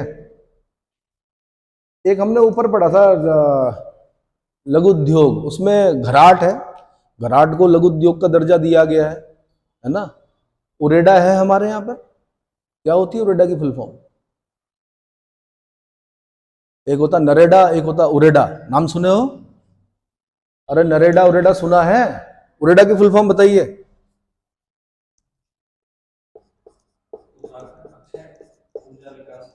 हाँ, उत्तराखंड अक्षय ऊर्जा विकास प्राधिकरण, और इसमें बोलेंगे हम Uttarakhand renewable energy department agency है, development agency, development agency develop करेगी ना, उसका विकास करेगी। ठीक है, non renewable, renewable energy sources. Renewable energy sources मतलब जो, जैसे सूरज की जो ऊर्जा है वो कभी खत्म नहीं होगी, है ना। सोलर पैनल्स लगा दीजिए आप, खत्म नहीं होगी, बस साफ करने हैं आपने सोलर पैनल्स। अगला नवीकरणीय, बिल्कुल। अगला 16वें नंबर पे आता है कौन सा? Poverty alleviation programme. 16वें नंबर पे पहुंच गए हम।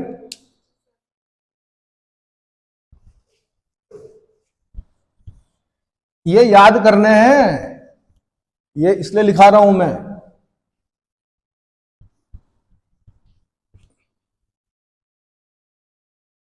वो 1 मिनट की रील देख के नहीं निकलते हैं पेपर, है ना। किस्मत बदलती देखी मैं, क्या है आगे? जग बदलता। 1 मिनट की रील बनाई, किताब खोली और अपना क्या कर दिया। ऐसे ही पढ़ना पड़ता है, ये रियल वर्क है। और रियल वर्क अब शुरू होगा जब आप क्या करोगे, बैठोगे और उसको याद करोगे, तब समझ में आएगा आपको कितनी तकलीफ होती है, क्यों इतनी रिस्पेक्ट मिलती है सिविल सर्वेंट्स को, क्योंकि इस प्रक्रिया से होकर गुजर चुके होते हैं। कौन से नंबर पे भाई हम? Poverty alleviation, poverty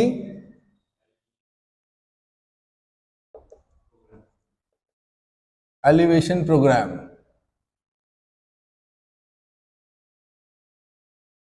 alleviation, poverty, ALLEV, ALL, alleviation programme.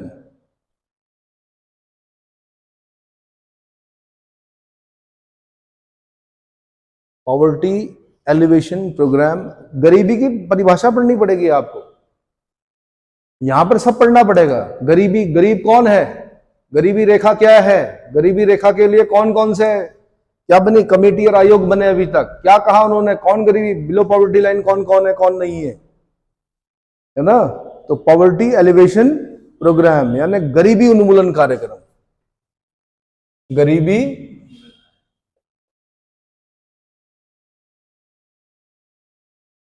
उन्मूलन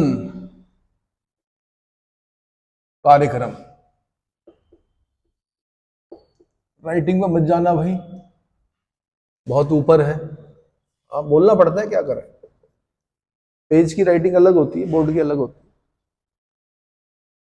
गरीबी उन्मूलन कार्यक्रम।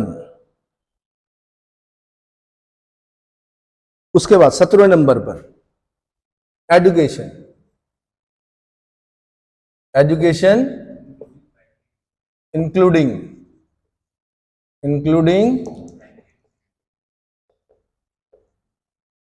प्राइमरी एंड सेकेंडरी स्कूल्स, यानी शिक्षा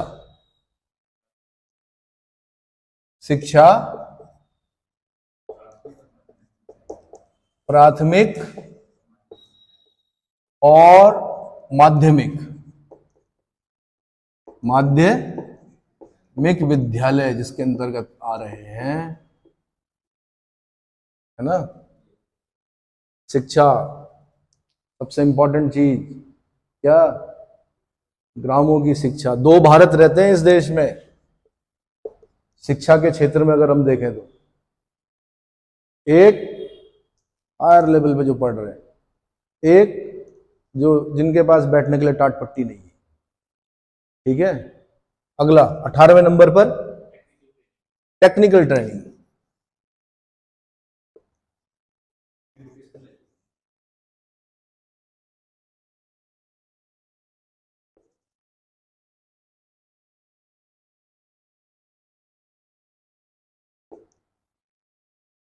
वोकेशनल एजुकेशन, तकनीकी प्रशिक्षण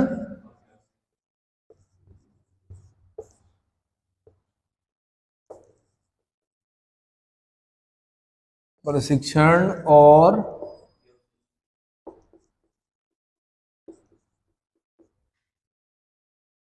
व्यावसायिक शिक्षा।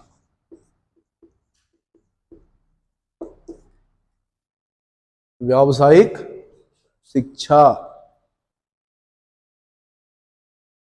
अगला 19, तकनीकी प्रशिक्षण देना पड़ेगा भाई गांव के युवाओं को, गांव के महिलाओं को, बुजुर्गों को। हो सकता है कोई बुजुर्ग बहुत लंबे समय से तकली पर क्या कर रहा हो, ऊन काट रहा हो, है ना। हो सकता है किस पर बुन रहा हो, जो बुनने का वो होता है, उसको बताना पड़ेगा मशीनें आ चुकी हैं। उसको बताना पड़ेगा भेड़ की ऊन अब ऐसे नहीं निकालनी है, अब ऐसे निकालनी है। इसके लिए क्या आ गया है, 5 मिनट में निकाल लोगे आप भेड़ की ऊन। समझ में आ गया, तकनीकी प्रशिक्षण देना पड़ेगा उनको। जन्मजात वीवर्स होती है हमारी भोटिया जनजाति, बड़े अच्छे कालीन बनाती है, आज नहीं 50 साल पहले, मतलब 100, पता नहीं कब से बना रही है इतने सुंदर दन कालीन। कौन सा क्षेत्र प्रसिद्ध है उत्तराखंड में शॉल और दुशालों के लिए? कुमाऊं का मुंशियारी शॉल और दुशालों के लिए प्रसिद्ध। जाओ वहां पर देखो, उनको बताना पड़ेगा, तकनीकी प्रशिक्षण देना पड़ेगा, व्यावसायिक शिक्षा देनी पड़ेगी और लोगों को, सिलाई कढ़ाई बुनाई, इससे भी आगे जाना पड़ेगा। और बहुत सारे व्यवसाय होते हैं दुनिया में ना, खाली मशीन कपड़ा सिलना सिखा दिया बस, उतने से काम नहीं चलेगा। पंचर, जैसे पंचर लगाना सिखाया पहले, अनेक प्रकार के व्यवसाय हैं भाई। अगला 19वें नंबर पे हमने पढ़ना है adult and non formal education. Adult and non formal education.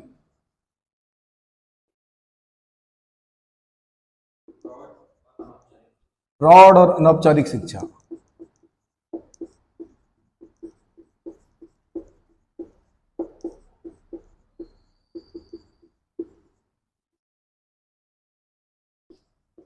अनौपचारिक शिक्षा। अगला, हाँ जी, कितनी लाइब्रेरीज हैं आपके गांव में? हाँ जी, गांव छोड़िए, शहर में लाइब्रेरी नहीं है।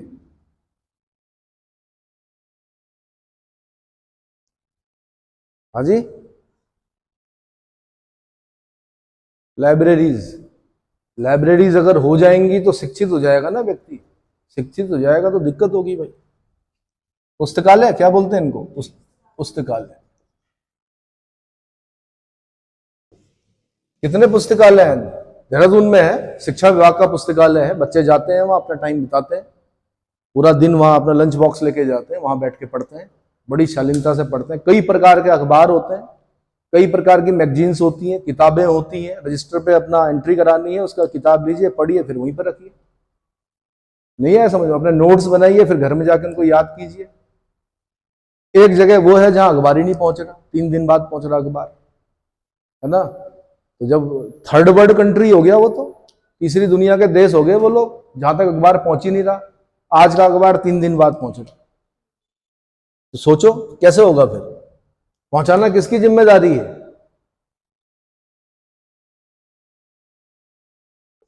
और मैं बता रहा हूं आपको कि ये तो गांव, ये तो पंचायत के काम दे रखे हैं, नगरों में तक लाइब्रेरी नहीं है। आप आरटीआई डालिए, उत्तराखंड के कितने नगर ऐसे हैं जहां पर सरकारी लाइब्रेरी, ठीक है। 21वें नंबर पे भाई, हाँ जी, कल्चरल एक्टिविटीज।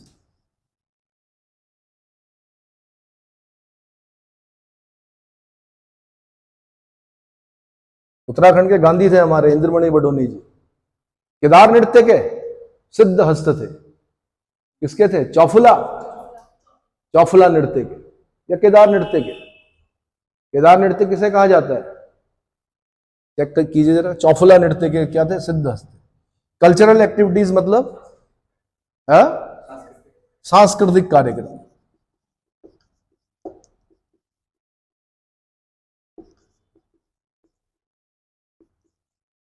किसी देश को बर्बाद करना हो, उस देश की संस्कृति को बर्बाद कर दो, वो देश अपने आप बर्बाद हो जाएगा। क्या हो जाएगा? Civilisation decays much more inner failure than from an external attack.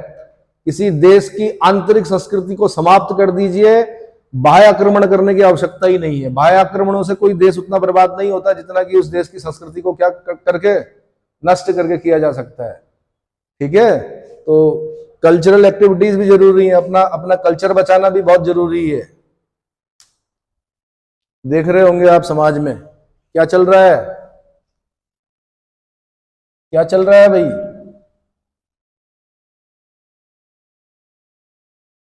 हाँ जी, अरे भाई पुराने लोगों ने डराने के लिए बोला था कि भाई पैसा वापस कर देना जिसका लिया है, वरना बैल बनोगे अगले जन्म में। क्योंकि उन्होंने उस जमा कृषि प्रधान देश था, उन्होंने देखा था कि बैल हल चलाते हैं, बैल कोलू पे लगे होते हैं, बैल को बहुत काम करना होता है, तो डराया जाता था बच्चों को बचपन से। अभी क्या बोला जाता है?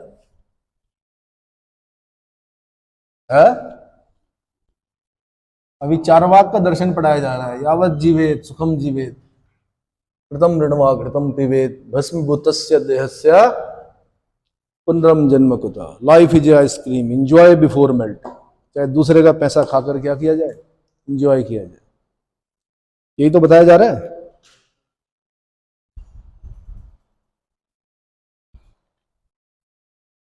आज से 20 साल पहले उत्तराखंड के तीर्थ में 1 रुपया वापस करने के लिए उस व्यक्ति ने पता नहीं कितनी दुकानों दूर तक गया, वो 1 रुपया देना था उसने मेरा वापस। मैंने बोला भी रहने दीजिए, उसने कहा नहीं, बिल्कुल नहीं। ये संस्कृति थी, ये ईमानदारी थी। अगला कौन सा नंबर है भाई? 22, मार्केट एंड मेले जो बोलते हैं हम। कौन सा नंबर चल रहा है?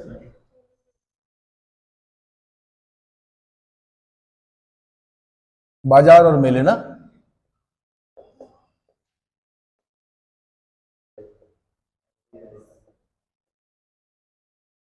मेले भी जरूरी है, मेल होता है वहां पर। और आप क्या जानो मेले, आपके लिए तो मेले क्या है, चरखी है, क्या क्या है। मेला मतलब आपके लिए यही तो है, एक वो होता है, क्या बोलते हैं उसको, एक नाव जैसी जो होती है, क्या बोलते हैं उसको, ड्रैगन। आपके लिए मेला वो है। मेला उनसे पूछिए जिस बालिका का बाल विवाह हो गया हो, जिसका मायका हो सामने 3 पहाड़ पार हो, हल्का सा दिखता हो, वो वहां पर बहुत ज्यादा कार्य जिस पर बोझ हो, जिसको बोलते हैं कार्य का इतना, उत्तराखंड में वैसे भी महिलाओं पर रहा बोझ।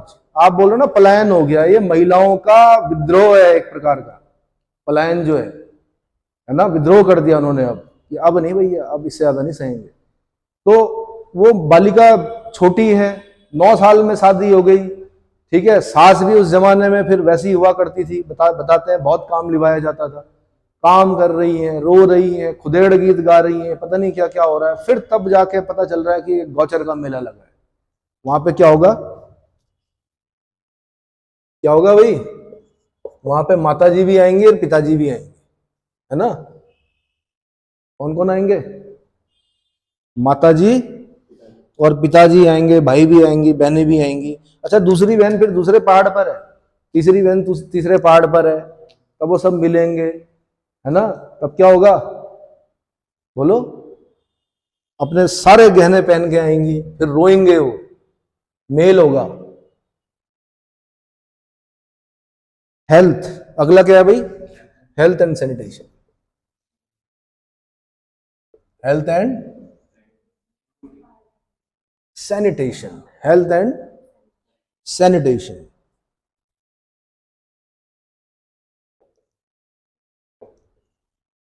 हेल्थ एंड सैनिटेशन इंक्लूडिंग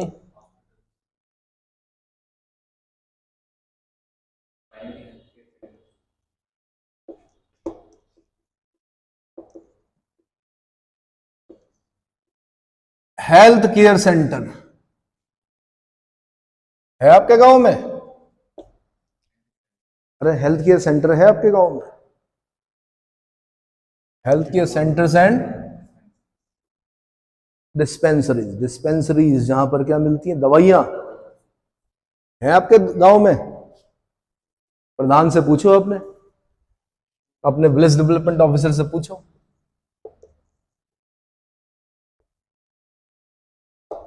किसी का पेट दर्द हो जाता है ना गांव में, तो तब कहीं किसी के यहाँ एक पेन किलर होगी, उसकी भी डेट क्या हो चुकी होगी, एक्सपायर हो चुकी होगी। और क्या मरता क्या ना करता, दवा दारू के लिए भटकना पड़ता गांव में।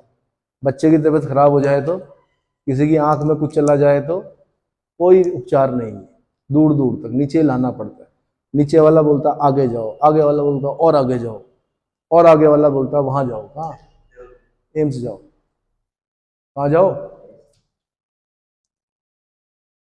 एम्स वाला बोलता है 3 महीने बाद आएगा नंबर, ठीक। तो क्या करे आदमी,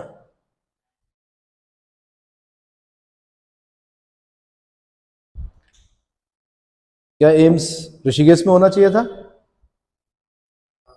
गैरसैंण में होना चाहिए था। अगर सेंट्रल लेवल पर भी आप इतने अच्छे, इतने हितधारक थे, तो आपको ऐसी जगह पर बनाना चाहिए था जहां पर क्या हो, पूरा पहाड़, पूरा हिमाचल कवर हो, जहां से हिमाचल भी कवर होता, उत्तराखंड भी कवर होता, कुमाऊं गढ़वाल तो होता, है ना, नेपाल भी कवर होता, नेपाल का आदमी भी आता।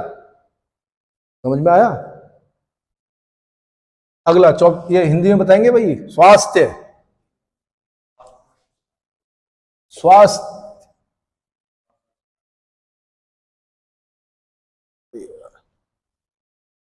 स्वास्थ्य,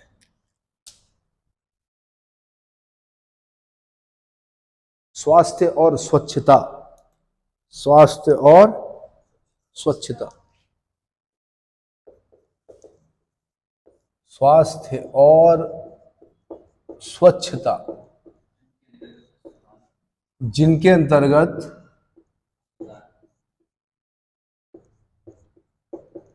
अस्पताल, यार ये अस्पताल हिंदी का शब्द नहीं है, हॉस्पिटल इंग्लिश का वर्ड है, अस्पताल, प्राथमिक स्वास्थ्य केंद्र,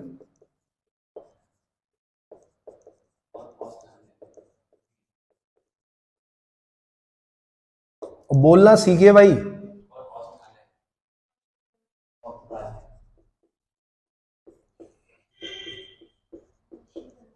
औषधालय,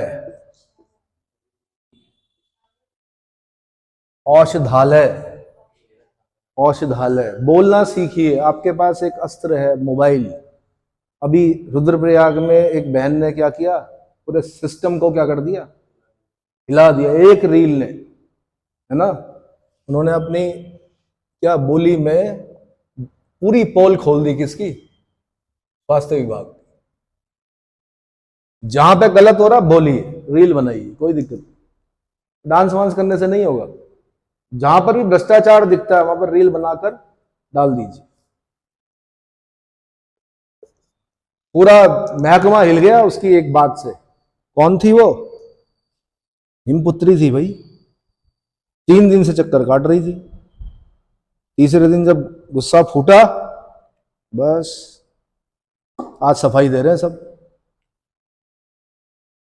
अगला 24वें नंबर पे, फैमिली वेलफेयर।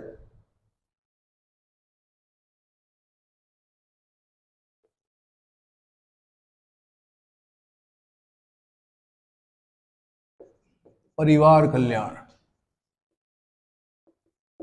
परिवार कल्याण।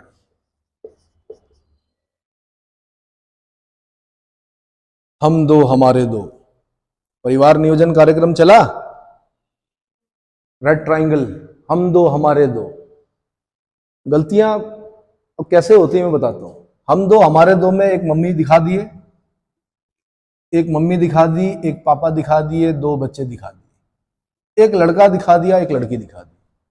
2 लड़कियां क्यों नहीं दिखाई, क्या दिखाना चाह रहे हैं। हम दो हमारे दो, 2 बच्चे होने थे ना, एक लड़का एक लड़की, ऐसा क्यों दिखाया। 2 लड़कियां भी तो दिखा सकते थे, 2 लड़के दिखा देते। अगर आप पितृसत्तात्मक विचारधारा के थे तो 2 लड़के दिखाते, फिर लड़कियां क्यों दिखाई, बैलेंस करने के लिए। ठीक है, हाँ जी, ठीक ठीक। अगला 25वें नंबर पे चर्चा करेंगे, डिबेट पे बोलना उस चीज को जब डिबेट होगी। Women women and child development. अगला क्या है,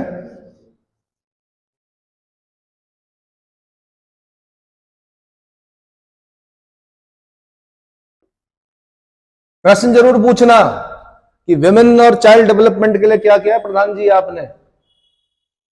ब्लॉक जो ब्लॉक प्रमुख साहब आपने क्या किया अपने ब्लॉक में विमेन और चाइल्ड डेवलपमेंट के लिए, इसके लिए क्या किया आपने, फैमिली वेलफेयर के लिए क्या किया है ना। प्राथमिक स्वास्थ्य के, जब भी कोई वोट मांगने आता है तो आप पढ़े लिखे हैं, अब आपने पूछना है कि आपके उसमें क्या है, ठीक है। पार्टियां नहीं खानी है, इस पर वोट करना है आपने। क्या करेंगे आप, पुस्तकालय खुलवाएंगे या नहीं खुलवाएंगे, औषधालय बनवाएंगे या नहीं बनवाएंगे, प्राथमिक स्वास्थ्य केंद्र, जो महिलाएं जो प्रसव होने के लिए 108 में प्रसव हो रही हैं, जो जिनका मतलब क्या, शिशु जन्म जो हो रहा है कहां पर हो रहा है, 108 में हो रहा है, क्या ये रुकेगा कि नहीं रुकेगा। बच्चों को गाड़ियों में जन्म नहीं लेना चाहिए, बच्चों को जो जन्म लेना चाहिए, या जो क्या है प्रेग्नेंट महिलाएं हैं उनको स्वास्थ्य केंद्र होना चाहिए, ठीक है। और वहां पर क्या होनी चाहिए, जो प्रशिक्षित,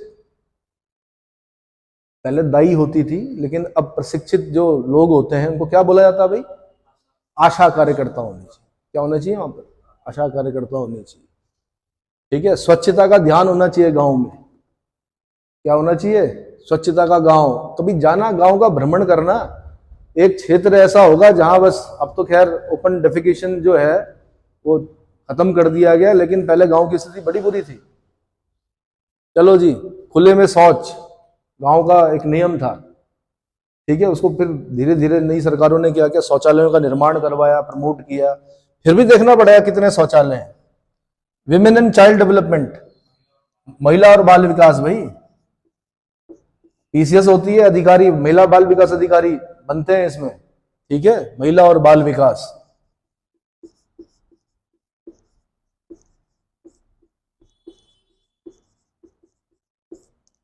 महिला और बाल विकास। अगला 26वां नंबर, लंबा है थोड़ा, सोशल वेलफेयर। सोशल वेलफेयर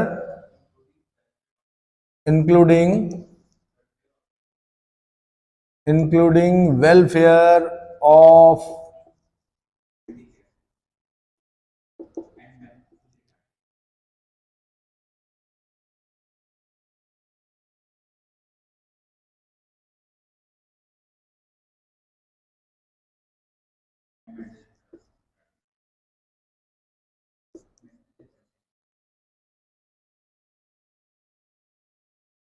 पहले गांव में, हर गांव में लगभग एक बच्चा मिल जाता था मेंटली रिटार्डेड, दिव्यांग बोलते हैं आज उनको, ठीक है, स्पेशल एजुकेशन टीचर होते हैं उनके लिए। लेकिन एक लाटा मिल, जिसको लाटा बोलते थे गढ़वाल में, हर गांव में लगभग लगभग होता। क्यों होता था पता है?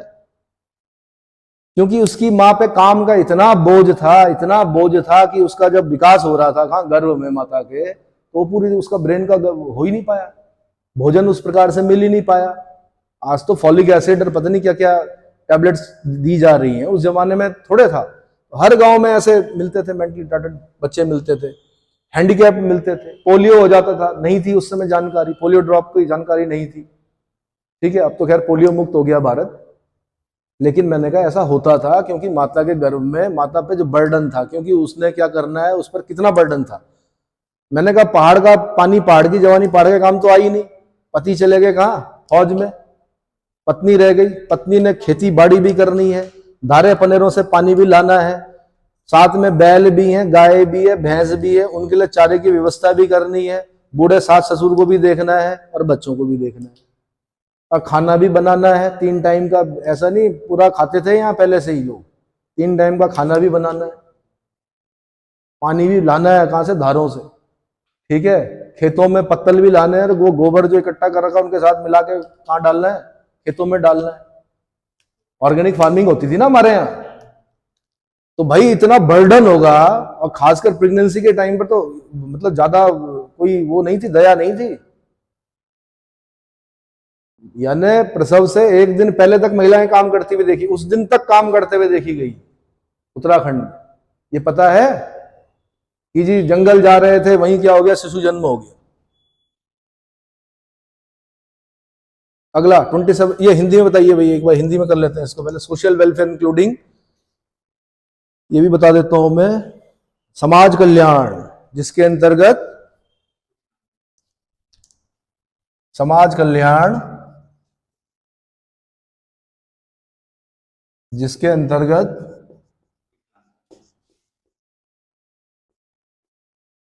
दिव्यांगों, देखिए पहले विकलांग बोलते थे, उस शब्द को हटा दिया प्रधानमंत्री जी ने, दिव्यांग शब्द दिया है, दिव्य अंग वाले, दिव्यांग, दिव्यांगों, और मानसिक रूप से मंद,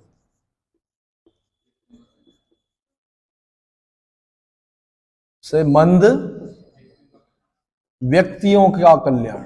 समाज कल्याण विभाग होता है क्या आपको पता है? व्यक्तियों का कल्याण समाज कल्याण विभाग होता है। ये इन सब का देख रेख करना उनका उत्तरदायित्व है। साथ में SC ST उनकी एजुकेशन, उनका स्तर, वो सब देखना काम है किसका, समाज कल्याण का। उत्तराखंड में हल्द्वानी में हेडक्वार्टर है इसका, है ना। अगला 27वां नंबर भाई, तो थोड़ा सा रह गया है।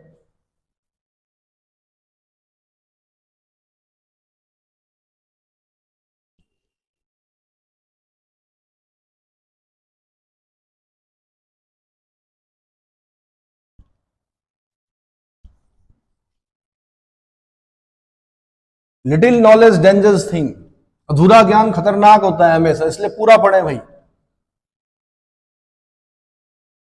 और कल को जब अधिकारी बनेंगे आप, तो आपने इन्हीं फील्ड्स पर वर्क करना है।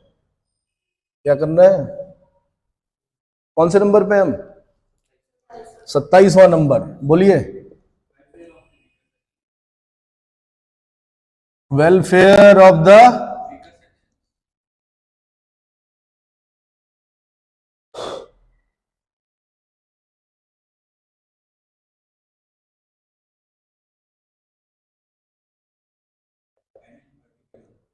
एंड इन पर्टिकुलर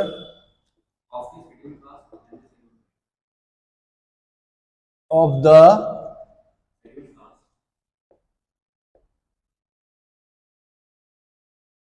यानी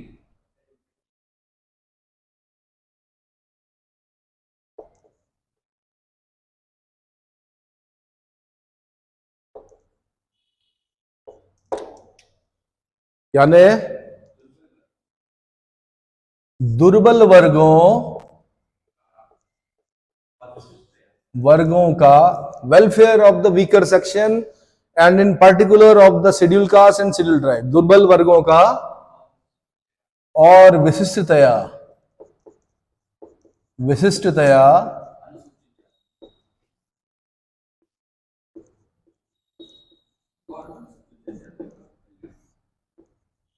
अनुसूचित जातियों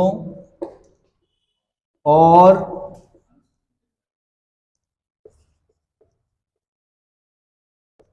अनुसूचित जनजातियों का कल्याण।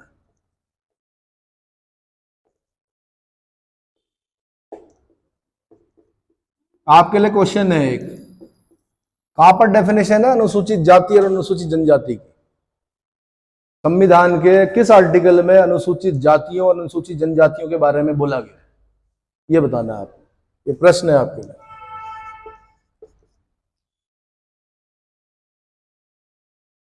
अगला, public distribution system, public distribution system, PDS बोलते हैं। IAS point of view is very very very important.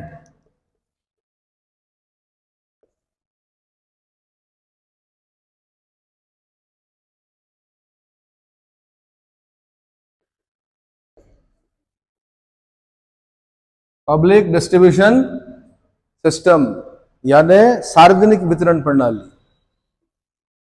सार्वजनिक वितरण प्रणाली।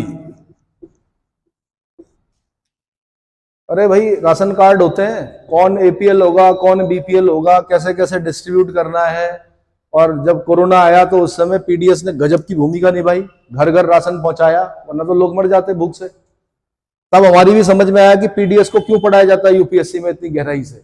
इसलिए पढ़ाया जाता है कि यही काम आना है ना। और ये आपने फिर प्रधान से पूछना है कि आपके गांव में एक महिला है जिसकी उम्र 95 साल है और अब फिंगरप्रिंट देने पड़ते हैं।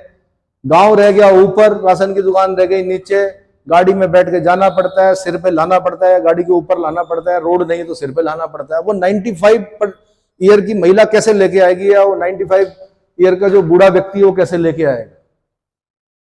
उसके फिंगरप्रिंट्स कैसे लगेंगे ये बताओ? राशन तो तभी मिलेगा आपको। ऐसा ही होता है, मुझे नहीं पता पर ऐसा ही होता है। कैसे होगा? उसके लिए क्या व्यवस्था है? सरकार ने तो ठीक है कि बेईमानी को रोकने के लिए कानून बना दिया, लेकिन विषम भौगोलिक परिस्थिति पे आपने उद्योग नहीं लगाया, पर विषम भौगोलिक परिस्थिति में आपने नियम बना दिए, तो उसके लिए क्या नियम है? उस 95 वर्ष की जो महिला है या जो पुरुष है, उसके लिए प्रधान जी आप क्या कर रहे हैं, पूछना है आप। चलो अगला, 29वां और लास्ट जो विषय है वो क्या है? मेंटेनेंस। अच्छा, मैंने अभी एक आर्टिकल पूछा आपसे एससी एसटी का, कुछ पता है? हाँ जी, क्या है उसमें? हाँ, आर्टिकल 366 में है।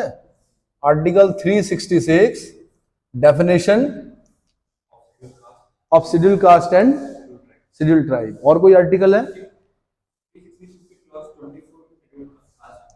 24 क्लॉज में शेड्यूल कास्ट की है, 366 के 24 में, और 366 के 25 में शेड्यूल ट्राइब की है। यहां पर शेड्यूल कास्ट की है और यहां पर शेड्यूल ट्राइब की है। दो आर्टिकल याद रखने हैं आप। समझ में आ गया? हाँ जी। अब अगला जो है 29वां लास्ट विषय जो है वो क्या है? सामुदायिक यानी मेंटेनेंस।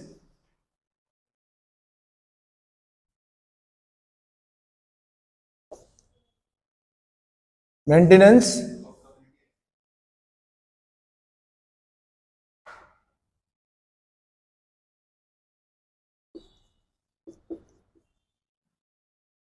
कम्युनिटी एसेट्स यानी सामुदायिक आस्तियों का अनुरक्षण।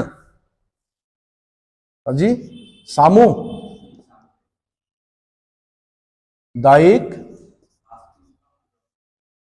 आस्तियों का